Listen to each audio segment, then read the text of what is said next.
स्कूली बच्चों को एयरफोर्स में कैसे प्रवेश मिले, उसके लिए भोपाल से एयरफोर्स की टीम उज्जैन पहुंची और उन्होंने युवाओं को प्रवेश के बारे में जानकारी दी।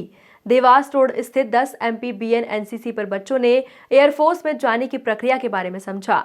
एयरफोर्स में अब लड़कियों के लिए भी अपार संभावनाएं हैं।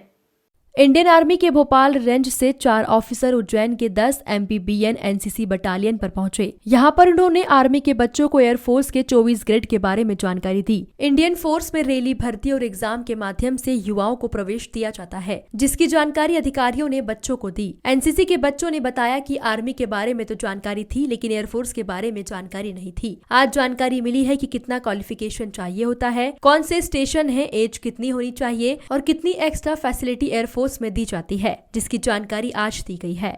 यस, आज एक्चुअली हम लोग को अपॉर्चुनिटी मिली कि क्या क्या सेक्शंस होते हैं एयरफोर्स में एंट्री लेने के।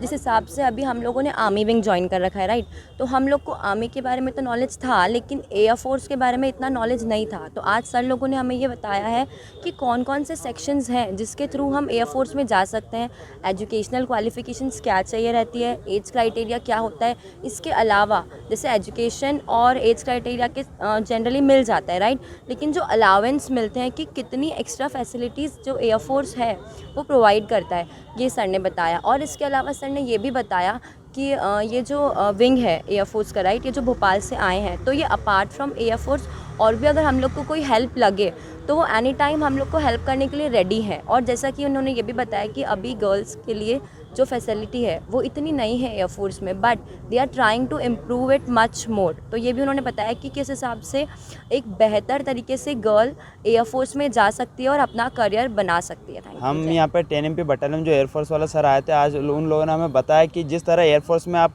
एडमिशन ले सकते हैं, आप भर्ती दे सकते हो। जैसे 2 तरह से होता है, एक तो रैली भर्ती होती है, डायरेक्ट कंडक्ट होती है, जो रूरल एरिया में एयरफोर्स वाले जाके कंडक्ट करते हैं, और दूसरा जो खुद मतलब निकलती है रैली भर्ती नहीं होती, उसमें आपको खुद एग्ज़ाम दे के पूरा होता है, लेकिन दोनों का शेड्यूल सेम रहता है।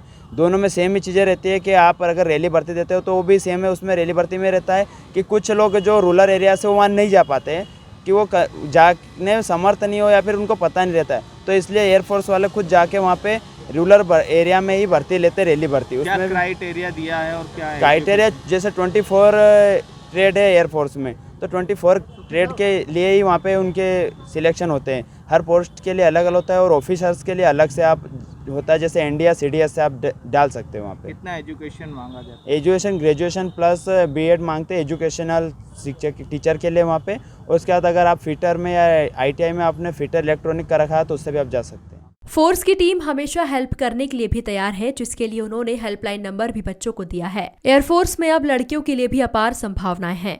उज्जैन से मृदुभाषी के लिए अमृत बेंडवाल की रिपोर्ट। वीडियो को लाइक और शेयर करें। मृदुभाषी से जुड़ने के लिए चैनल को सब्सक्राइब करें। खबरों के नोटिफिकेशन के लिए बेल आइकन दबाना ना भूलें।